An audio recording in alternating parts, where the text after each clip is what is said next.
արդեն հայտարարել են, որ դեմ են քվեարկելու, հետևաբար որն է ձեր ակնկալիքը, ինչ եք սպասում։ Իսկ դուք չեք զարմանա, եթե իշխանությունից հայտարարեն, որ կողմ են քվեարկելու։ Որն է այս ամեն ինչի նպատակը։ Հայաստանում քաղբանտարկյալների պաշտպանության որևէ ակցիա, Հայաստանում քաղբանտարկյալների պաշտպանության որևէ գործողություն, որևէ անձի, անգամ անձանց պաշտպանության մասին չի։ Դա Հայաստանում ժողովրդավարությունը, խոսքի, մտքի ազատությունը պաշտպանելու համար գործողություն է։ Մենք կարող ենք անձնապես չսիրել որևէ անձի, կարող ենք համաձայն չլինել նրա արտահայտած տեսակետի հետ, բայց մենք պարտավոր ենք պաշտպանել մարդու ազատորեն իր տեսակետը արտահայտելու իրավունքը։ Դրա մասին է։ Հիմա ինչ է տեղի ունենում 30-ից ավել անձինք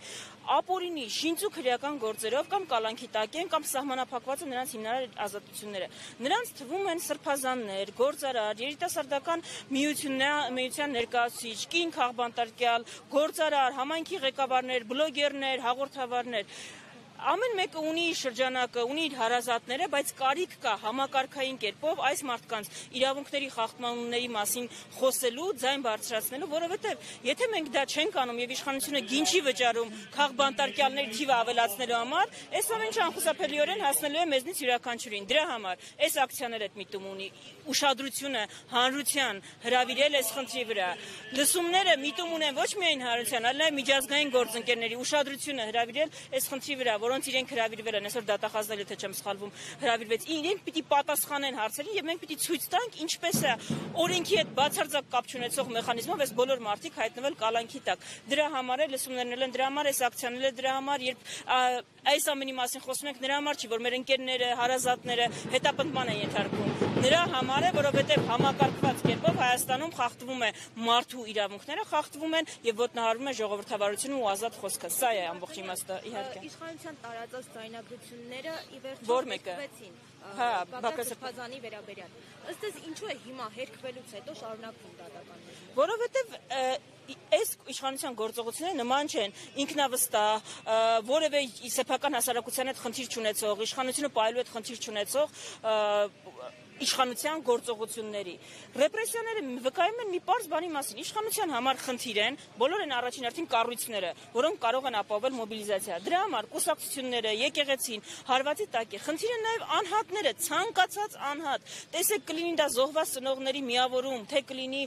Բակրատ Սրբազանով կարողանում է մոբիլիզացիա ապահովել։ Իշխանության համար խնդիր է։ Ինչու հենց օգոստոսի 8-ին ընդառաջ ձերբակալվեցին, հրապարակվեցին այդ ձայնագրությունները, թարգմանվեցին անգլերեն ու հրապարակ արեցին։ Մարդիկ ձերբակալվեցին։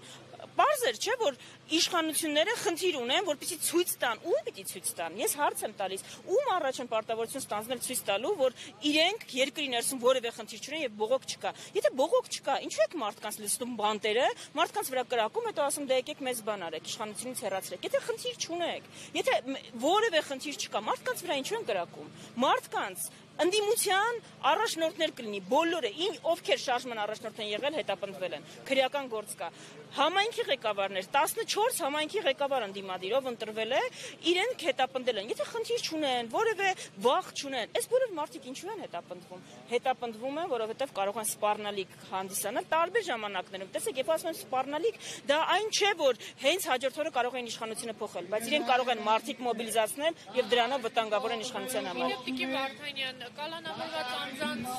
խափանման միջոցները հերթով փոփոխվում են, այսօր էլ 3-4 հոգու խափանման միջոցները փոփոխվել են։